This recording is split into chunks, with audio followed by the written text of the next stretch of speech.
It's time for Power of Prophecy with your host, former professor at the University of Texas at Austin, career United States Air Force officer, and best-selling author, Tex Mars.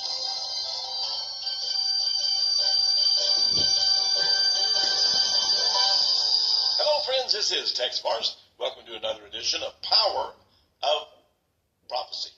Beaming at you from Austin, Texas, going around the world, and all because of prophecy. You know, the Bible is, they say, is 1/3 of prophecy. I've never really counted it up. But I do know that the book of Revelation says that Jesus is the very spirit of prophecy. Isn't that amazing? It really is. The spirit of prophecy. That means it must be very powerful. These pastors that don't know anything about prophecy, that don't care about it, I don't know about them. But I'll tell you, I really love it. I care about it. Of course, there's all kinds of theories and things out there and different ideas. I listen to everybody because, you know, maybe somebody's got something that's right from the Bible. And that's what it takes. Now, today I have a guest on. And he sent me a book recently, and I looked at it. I thought, boy, I don't know about this book. But it's a very interesting book. Now, this guest, Edward Henry, I've had on several times. And I'll probably have him on several more times, I'm sure. Because he's a fine Christian man. I met both he and his wife. Juan and I met him. And had a great time. And so, you know, he's just a good guy, right? But he really cares about the Lord.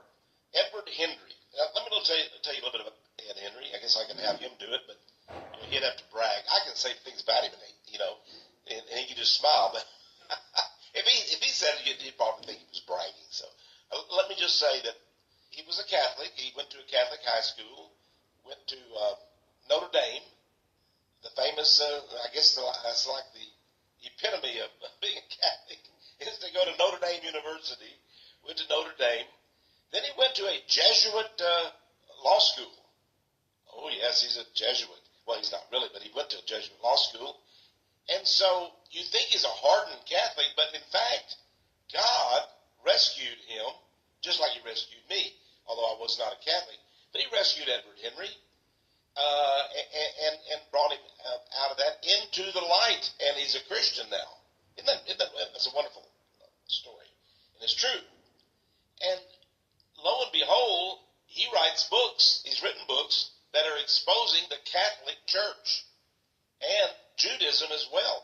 In fact, one of my favorite books is Solving the Mystery of Mystery Babylon. Now, when you get into Mystery Babylon, you know, Revelation 18 and all, I tell you, it's fascinating, isn't it? And so he pretty well has solved it, I'll tell you. And it brings the Jewish religion of Judaism and Catholicism together. You know, a lot of people say, well, the Catholic Church, that's the whore in the last days. That's Mystery Babylon. Watch out for Vatican. Watch out for the Pope. But then there are others that say, no, it's the Jews. The Jews are it. They're everything. Don't pay any attention to the Catholic Church. The Catholic Church is wonderful. They're Christian. Watch out for the Jews. Well, Edward Henry has an integrated approach. He just, whatever is evil, there's your problem, the evil. And so he's done a great job on solving the mystery of Babylon the Great. It's a big book with a lot of information in it. Now, with all of that said, let me just tell you about his most recent book. It's entitled, now get this, The Greatest Lie on Earth. Wow. We're going to learn about the greatest lie on earth. The subtitle is Proof That Our World is Not a Moving Globe. Well, is this a flat earth theory? Oh, well, we're going to talk to Edward about that. A lot in this book. And let's see, it's how many pages? I guess with footnotes, it's over 500 pages. And I have not read it full about that. I read enough of it to know that it's extremely interesting. I especially like the parts talking about the Kabbalah, because I've been studying the Kabbalah, the system of magic and the occult, found in the Judaism religion. And suddenly, here it is. He says the Kabbalah is at the ground basis of this horrible lie that we've all been fed. So, without further ado, let me introduce Edward Henry. How are you, Edward? I am well. Thank you for that kind introduction, Tex. You know, you're an attorney. I should have said that. He is an attorney. You went to... Try not to hold that against me. Everybody's going to is. You're always, Edward. You know that. I had a lawyer friend who took a case. We were actually sued here in the ministry unjustly, I might add. And so he took the case. He's a Christian from Oklahoma City. So I was talking to the guy. You'll like this, Ed. He said, so what do you want me to say this affidavit? I said, well, just tell the truth. He said, I know, but what would you like me to say? And I said, well, just tell the truth. He said, Tex, I'm an attorney. There's the truth, and then there's the truth. Well, and I'd like to consider myself a recovering lawyer. A recovering lawyer, okay. Well, you're very brilliant. I know that you've taught it for the FBI and the drug enforcement agency. You're really at the very peak of your career. Now, this book, why did you write this book? How did you discover the greatest lie on earth, Edward? Well, interesting. I was researching, as I typically am doing, and I came across a video, a title of which was The Flat Earth Conspiracy. Now, at the time, I'm thinking to myself, oh, so now the conspirators are trying to put off the earth as being flat as a way of discrediting us. Those who are revealing the nature of this conspiracy. And that's what I'm thinking to myself. I'm thinking, this will be interesting. I wonder what this is about. So I clicked on it and I listened to it. And I was immediately introduced to this concept of the earth being flat. Now, I, for a long time, have been a geocentrist, that the idea that the earth was the center of our system, okay, that I adhered very much to what Tycho Brahe, his model of geocentrism was. And that's certainly the minority position, but it's not unpopular, okay? But this idea of flat earth, I quite frankly at the time thought was just plain kooky, okay? As I watched this, there was a explanation that was so clear to me. And what happened was all of the Bible passages that I could never quite understand, that really did not compute in my mind, suddenly were given meaning. Suddenly, I now understood what these Bible passages meant. And it hit me like a flash that, in fact, the heliocentric model that I've been taught, that you've been taught, that the population has been taught through public education and even the Christian schools, is a massive deception. And that what they're doing in the heliocentric model is concealing God, His glory, His creation, and our uniqueness in His creation. Think about it. If the earth is flat and the planets, the stars, and the moons are in the firmament, just as the Bible says, then that makes us unique in all of creation. We are not a planet that is careening through space, that's one of many millions and millions of other planets that are revolving around millions and millions of other stars, an insignificant part of the universe that is made up of empty space. We are, in fact, unique. That God created us uniquely in His image, just as the Bible says. And so I started researching this.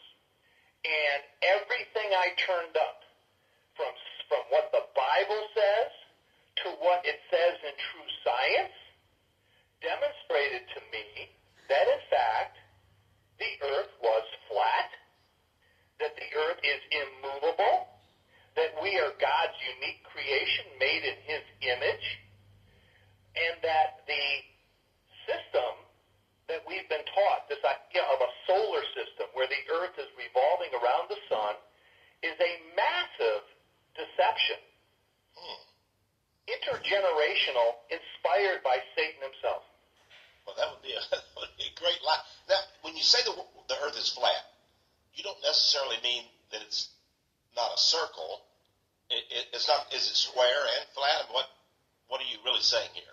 Well, it is, as the Bible says, it is a circle. It is a flat circle with the rim of that circle being Antarctica. Those who've traveled down to Antarctica have found that there are massive ice walls, vertical ice walls, that surround Antarctica, that are the border of Antarctica, that are about 100 to 200 feet high. The early explorers explained that clearly. It is the case now, but through treaties, any attempt to explore Antarctica is by any private individual is thwarted. You have to get a permit from various countries. It's pretty much locked down by treaty. And in fact, if you tried to go to the South Pole, they'll tell you that what they have designated as the South Pole is not truly the South Pole. Why? Because there is no South Pole.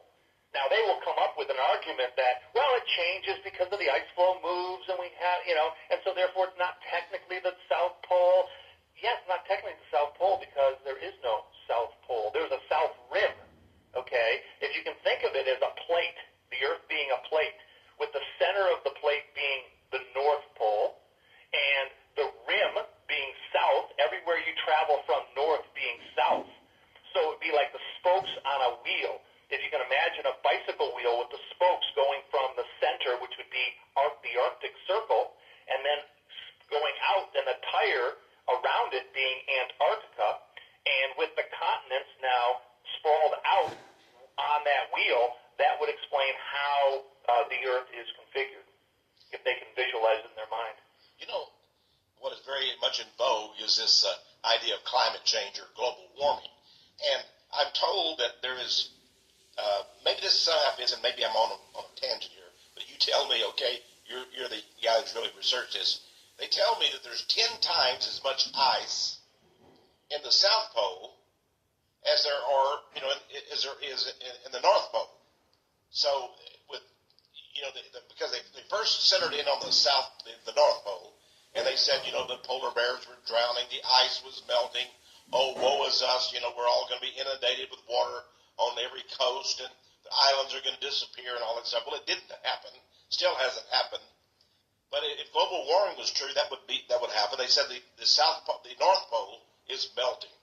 Now we know it's not melting, but they said that suddenly, I kept reading these little bitty articles, and it says that the South Pole is 10 times as much ice as the North Pole, and that its ice is growing every year. So I was trying to figure all that out, because climate change and global warming is a bunch of nonsense to me. It's just proven untrue. But is there anything in what I've said that relates to what you've said?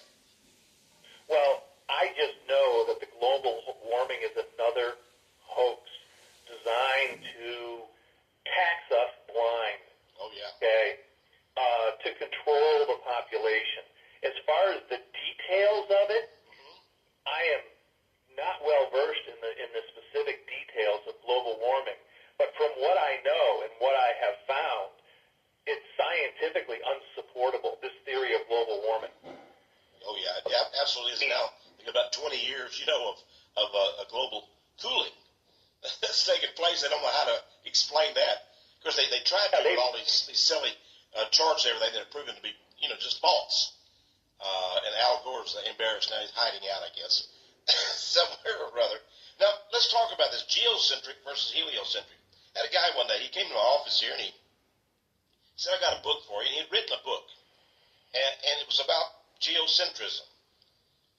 And he explained to me, sort of as you did, but the book wasn't really good like your book. Your book explains it a lot better, and it's more interesting to read. But anyway, he was a nice guy, so when he left the office, I thought, well, he's a smart guy, but doesn't know what he's doing. So I put the book in my bookshelf. It's still there, by the way. Maybe I ought to get it out and send it to you. Maybe you can make heads or tails of it.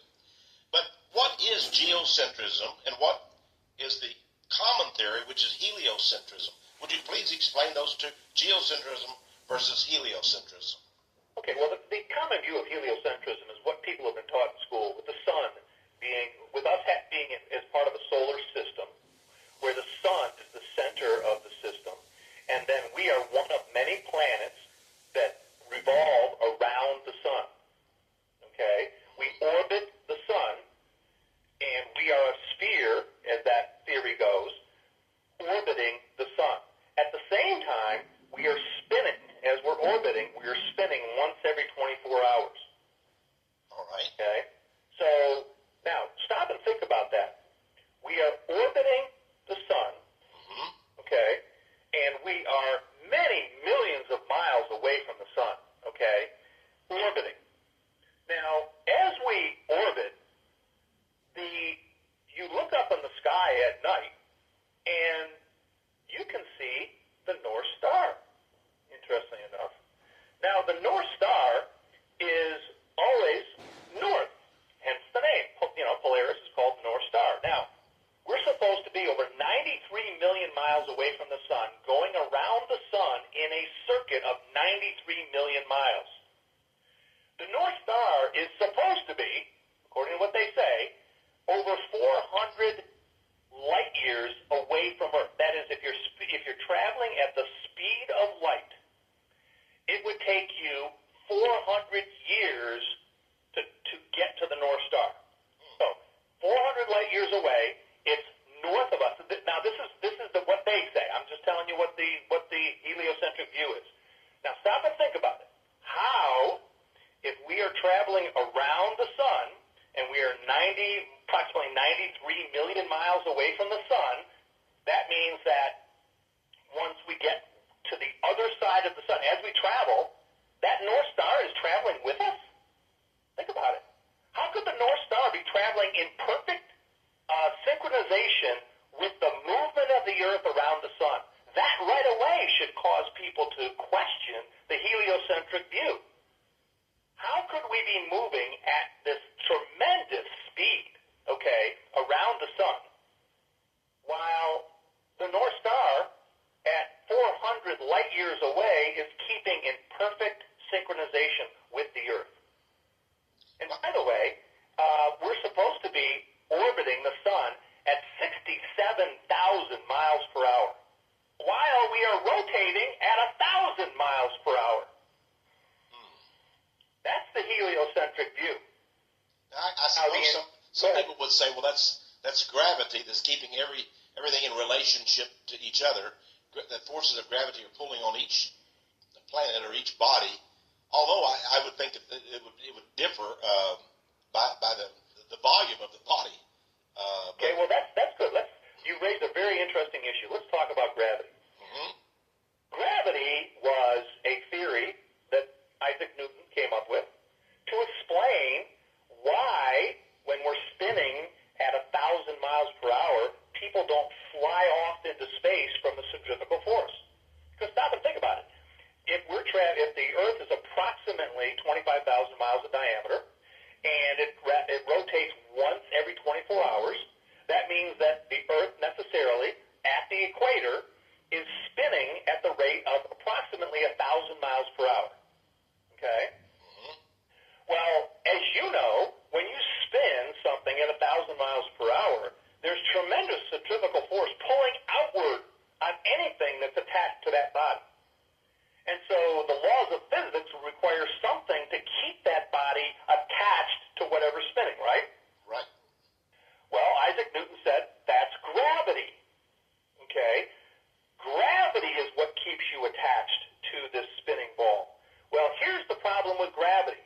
According to his theory of gravity, the force of gravity is the same no matter where you are on an object. Under the theory of gravity, all objects are attracted to one another by their mass. So one mass is attracted to another mass. Now, that can never be replicated in an experiment. They've never proven that. It's a theory. He just made it up, okay? And I'll tell you the source of that theory in just a minute. But he came up with this theory, which has never been proven, by the way. It's just a way of explaining why it is people don't fly off into space. He said, it's gravity. Okay, this mystical force that keeps people attached.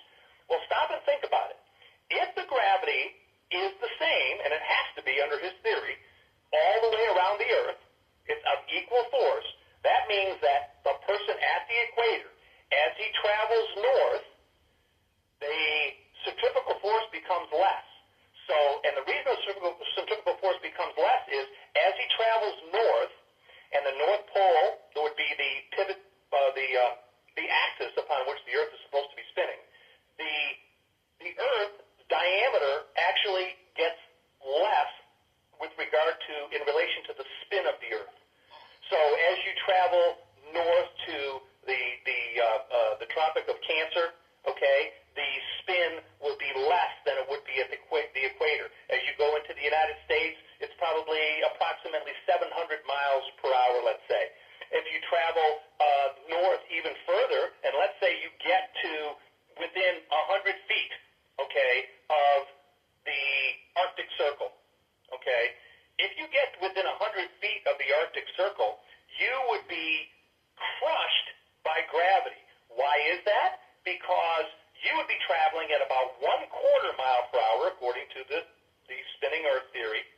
There would be a 4,000-fold reduction in the speed at which you'd be traveling, because the 1,000 miles per hour at the equator is reduced to about 1/4 mile per hour within about 100 feet of the Arctic Circle. So your weight, assuming you're a 175-pound man, your weight would be now 700,000 pounds crushing you to Earth if you travel to the North Pole. And in fact, at every point as you move north, you would get heavier and heavier. Why? Because the laws of gravity are that the gravitational pull remains the same no matter where you are on Earth. So the gravitational pull that acts against the 1,000-mile-per-hour spin at the equator is the same gravitational pull that would act against you at 100 feet from the Arctic Circle, which means that force would be 4,000 times the force that you would be feeling at the equator. But you would not have the same centrifugal force. I'm a little confused here. I'm going to let, there's a lot of people here that listen to this program that are very intelligent. They're lawyers, they're doctors, they're plumbers and carpenters, but they're very intelligent. I'm going to let them calculate that. It's pretty heavy, but I'm thinking of the same in relation to gravity.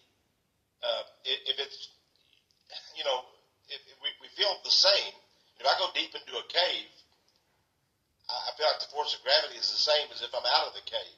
I don't know why that would be, though. I mean, is there something called gravity within the cave? Is that what there is? If you're in an elevator, I've always wondered, if you go in an elevator and it suddenly crashes to the ground, maybe the cables break, if right before it hit the ground, if you jumped up in the air, would you be saved? But they say, no, you're still traveling. Even if you're in the air, you're still traveling. I go to the space people, the astronauts. The minute that they're in the air, suddenly they say they don't have gravity and they can float. That's sort of odd. Why can they float when they get up in the air, but we can't float here on Earth? So all these things are very strange, aren't they? Yeah, well, let me explain something. There is no such thing as gravity, first of all. The reason things fall to the ground is density. So, for instance, Newton's famous apple that fell off the tree and hit him in the head, and he decided, it's gravity. Well, no, that apple fell because it is denser than air. Things fall to the ground because they are denser than the surrounding air. Helium floats.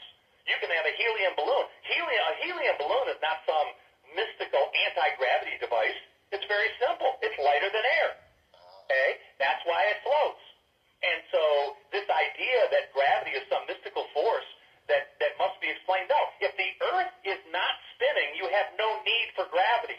The need for gravity was a need that Isaac Newton was addressing because of the assumed theory that the Earth was spinning.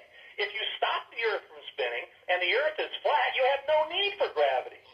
And you have no need for gravity because gravity does not exist. You don't need gravity on a flat Earth. Gravity is something you need in a spinning ball, and gravity is a mystical force which doesn't actually exist. It is a deception designed to explain to people why it is they can walk upside down on a ball. Okay, well, I think this is a very weighty subject, and I want to get into the fact that if this is a hoax, if people actually know it is, and whatever it is, 9/11, JFK assassination, whatever is the hoax, they're insiders who know about it. Why do they want to pull this off? What is their purpose behind it? And I know your book has a lot about the Kabbalah and how everything fits together. In fact, you sort of put, let's just call it Satanism at the very beginning of it, or at the foundation, but you add that with Darwinism, and then you tacked on Marxism, and so it all sort of fits together. I mean, if there's a chink in one thing, then these conspiratorialists know the whole system will fall. That's where you really come at in your book, The Greatest Lie. You're saying it's all based on a lie, and that lie begins here, and it keeps expanding outward, right? That's right. Okay. This idea of a spinning ball, the earth being a spinning ball, is the foundation, the cornerstone for the New World Order. Once people realize the degree of the deception that they have been under, and they understand that God, in fact, created the heavens and the earth, that God is in heaven, that there isn't an empty space up there. Because, see, they have to remove God from heaven in order to remove God from people's minds. That's the point. The point is they have to remove God from people's consciousness, from their thoughts, in order to get them to believe their other myths, their other conspiracies. Darwinism would have no chance without heliocentrism. Heliocentrism is the very foundation of Darwinism. Marxism, communism would have no chance without Darwinism.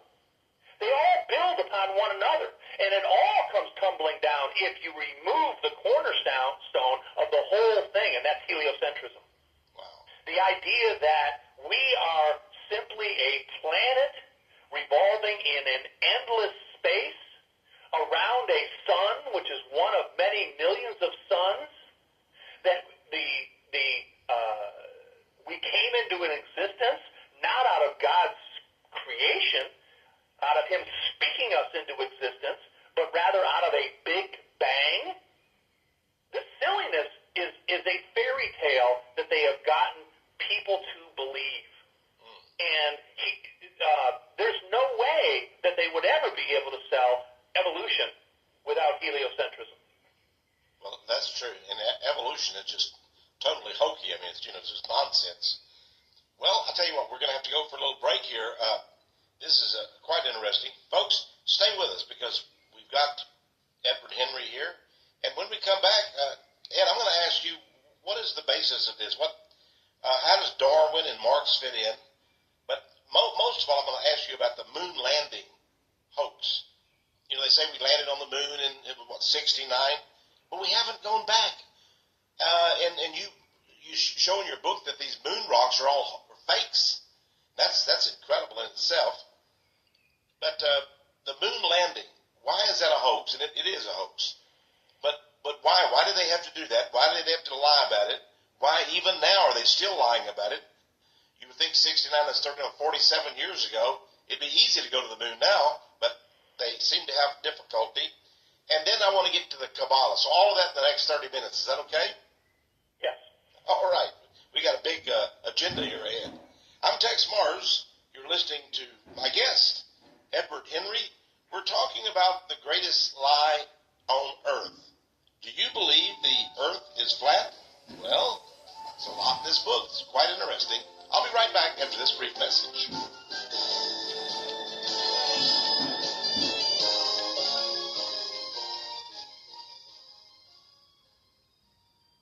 What is the greatest lie on earth? This is Tex Mars again. I want to offer this book to you by Edward Henry. It's about, 400 pages. No, wait just a minute. Hold it. How many pages is this? This is 500 pages. That's right, 500 pages.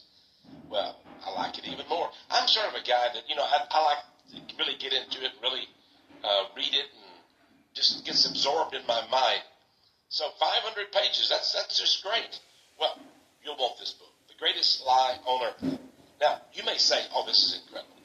I don't believe this. Who is this Edward Henry? Well, I can vouch for Edward Henry. Now, this book is another story. I want you to read it for yourself. I want to hear from you. I get the greatest letters from people. And I know some people are going to write to me immediately and say, oh, this is just nonsense.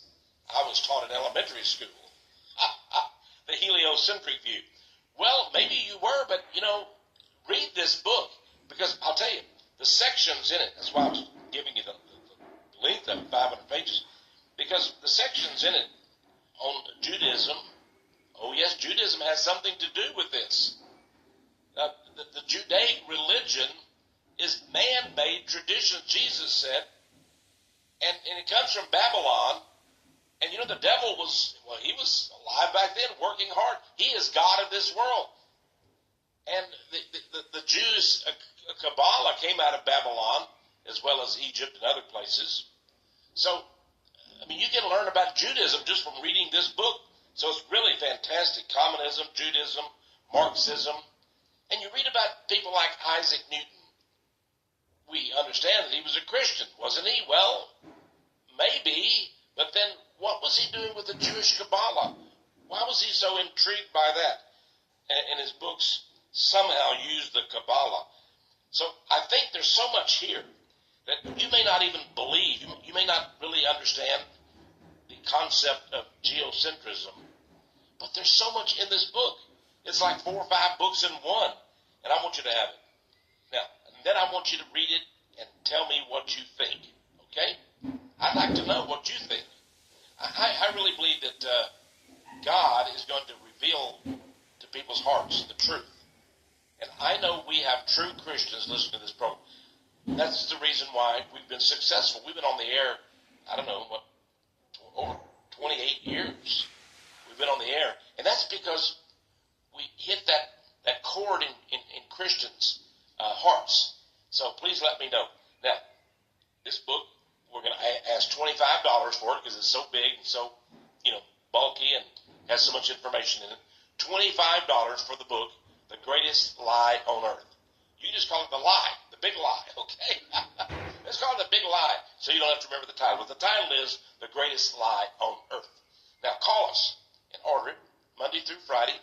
We'll have a very friendly person here to take your call and ask for it. $25 plus $5 shipping and handling. That'll get it to you. Of course, if you're not receiving our newsletter, Power of Prophecy, well, we'll send that on to you. Okay? You'll get that.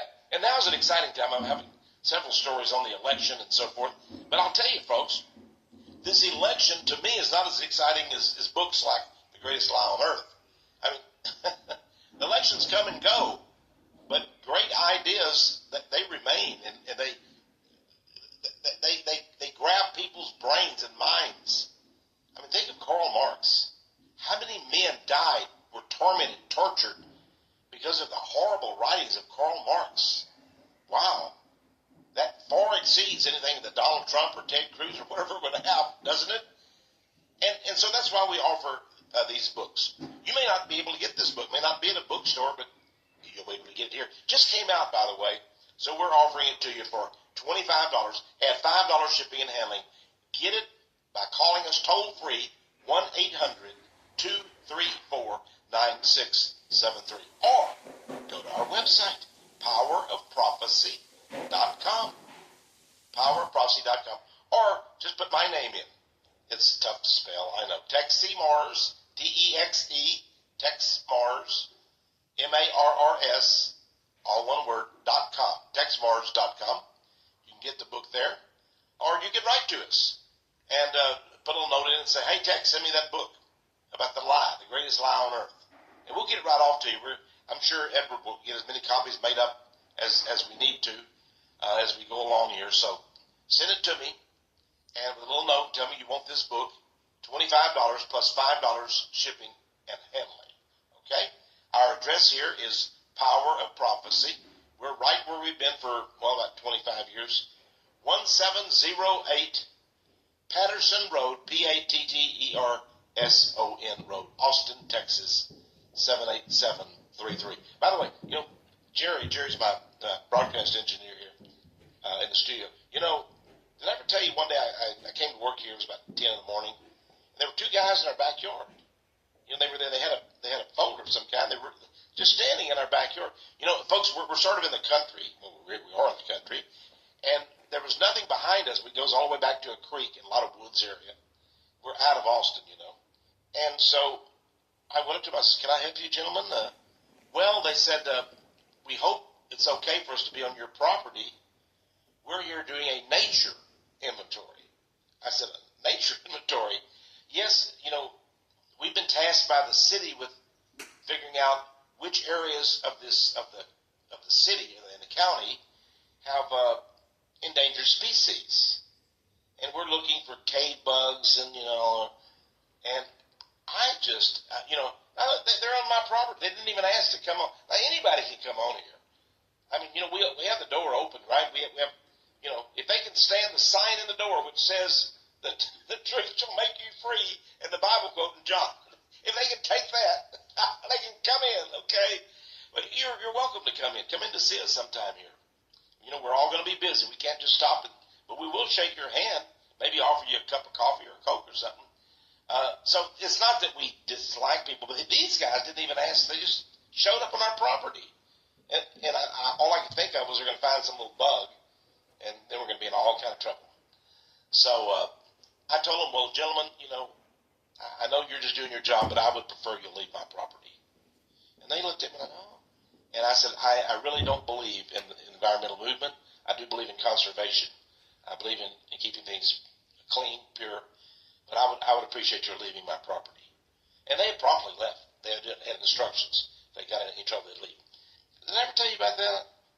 You've been here a long time, working here, yeah. But, you know, they're doing this all over the United States. And, you know, there's huge areas of Austin that they cannot build on because they found some little bug. And I wish I could find it, too, because I'd just step on it. But I was on a radio program with a guy one time, and a caller called in, and he said that he was like that. He's one of these crazy environmentalists. And I said, now, what would happen if you were walking down, you know, a sidewalk, and you saw a little bug walking, and a kid walked across the street, right where the bug was, and a car came barreling down? Would you save the kid or the bug? He said, oh, I would save the bug. It's endangered. There are plenty of kids, but there's not very many of that bug.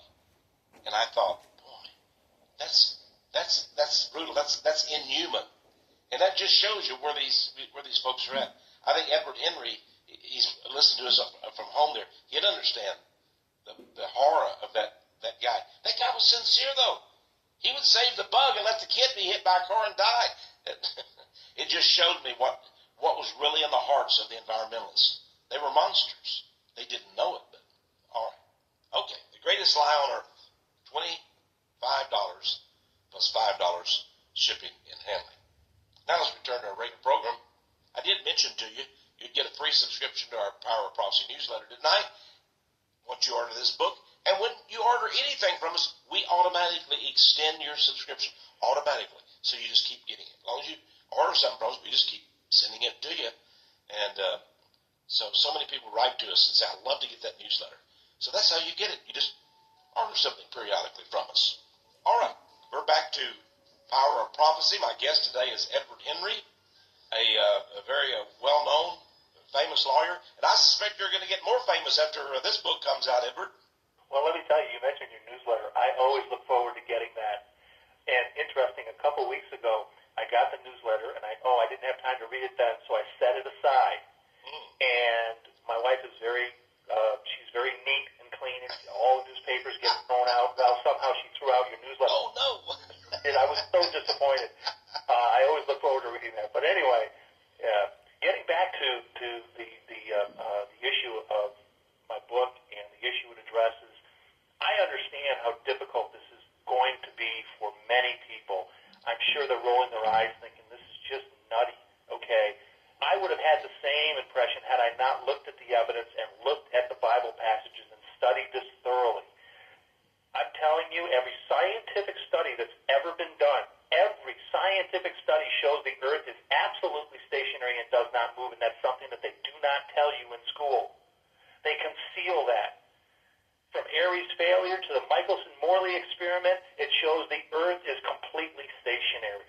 And right now, what we are going through is a ridicule stage for the truth. The truth goes through a number of stages. The first stage is ridicule, and that's the stage that we're going through right now. And I think there was a German philosopher, Schopenhauer, who said that first, the truth is ridiculed. Second, it's violently opposed. And third, it's accepted as being self-evident. Well, right now, it's the ridicule stage. And Satan has set it up where people have in their mind that only savages and ignorant people think that the earth is flat. But the Bible says friendship with the world is enmity with God. Love not the world, nor the things in the world. Okay? And one of the things in the world that that is really a problem for Christians is the pride of life. And as soon as they attack you and say that you're out of your mind, you're crazy, it right away plays into the pride of life. Nobody wants to be marginalized as being crazy, and so they want to go along with the program. Virtually every school, Christian or otherwise, teaches the heliocentric model. There is no geocentrism that's taught in Christian schools. And interesting, in Orwell's book, 1984, there was a conversation between O'Brien, who was a inner party, high member of the inner party, and he's talking Winston Smith, who's the protagonist in 1984. He's an interrogator, really, so tormenting. Yeah, yeah, and he says that, and O'Brien tells Winston, he says, we control matter because we control the mind. And Winston contradicted him. He says, you don't control matter. How can you control matter? And he said, we control a person's thought, and in that sense, we control matter. So, the earth doesn't actually spin at 1,000 miles per hour, but we've been taught to believe that. And so, in that sense, the New World Order, the conspirators, control matter because they can make us think that the earth is spinning at 1,000 miles per hour when all of our senses tell us that it's motionless, that we are not moving, okay? They can contradict our very senses and make us think things that are not true because they get us early. From the moment you walk into a school, the first object you see practically is a spherical globe, and you are conditioned to believe that that is the case. You know, that is true about the globe. And I remember the first time I saw a map. They laid out the earth and they flattened it, so you could see all the continents on one page. It wasn't a globe.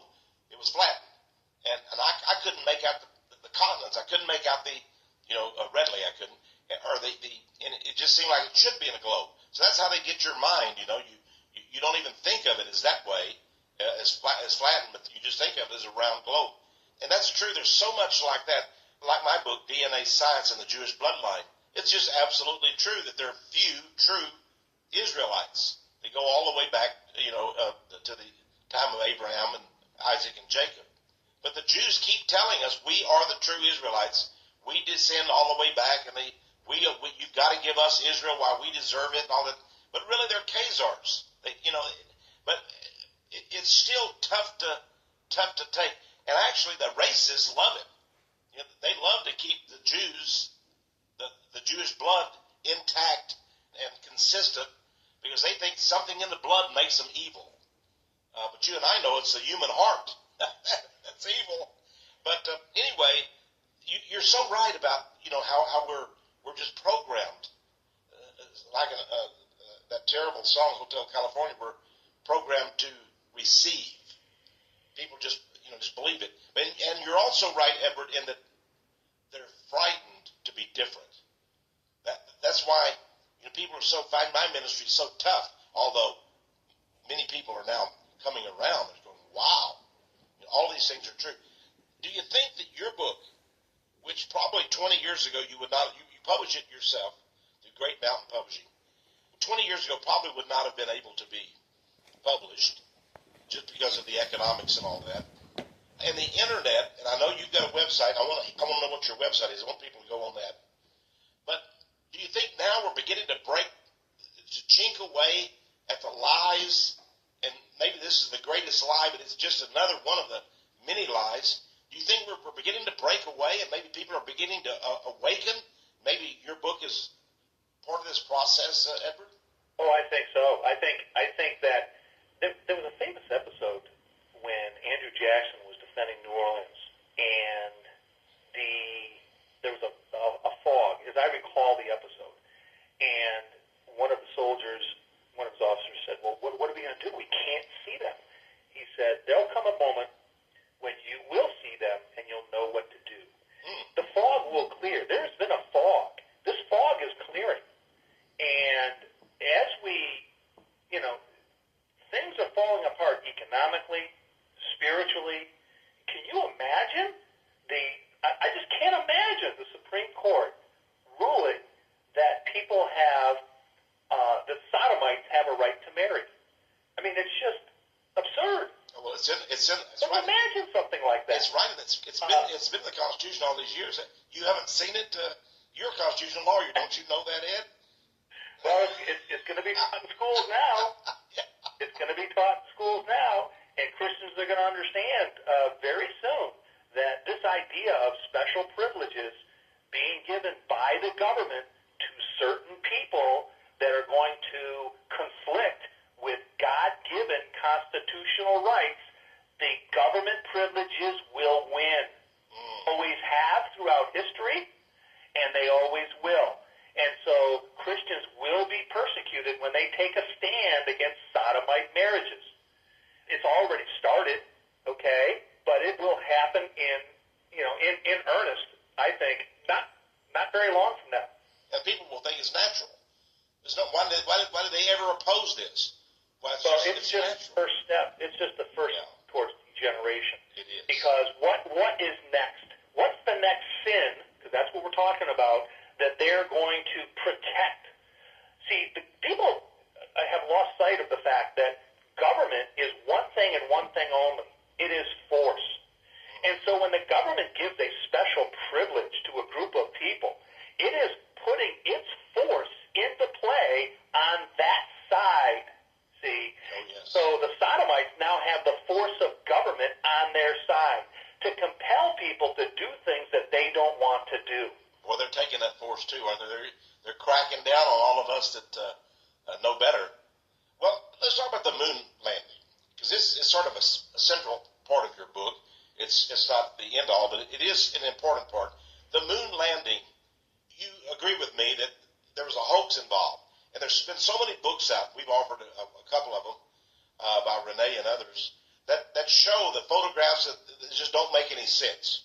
And even the astronauts seem to be embarrassed. But tell us about the moon landing, the hoax, and how this goes along with this geocentric view. Well, NASA, its whole purpose is to conceal from people the nature of our world and to convince people that, in fact, the world is round. Because I know what people are thinking as they're listening to this interview. I've seen the world. I've seen the earth. I've seen pictures of it. NASA has shown me that. Well, those photographs are hoaxes.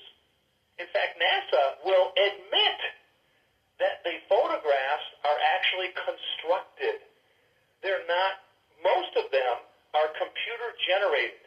They will say that they're layers, that they put layers upon layer of information that they get from satellites, and they paste them together in order to, and they have to do that. Why?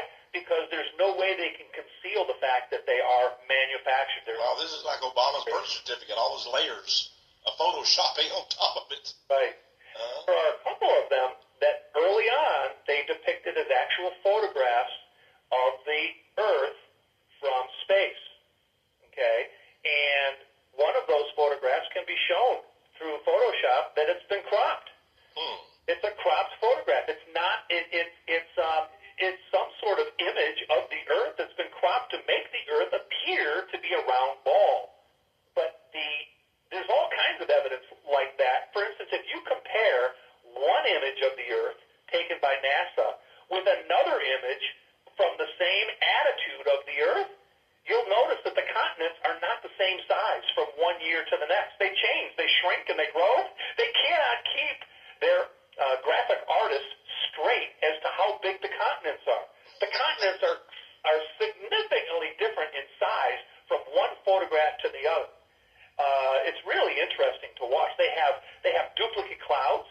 Okay, you can see clearly in some of these images where they've cut and pasted using computer certain cloud formations that are next to one another.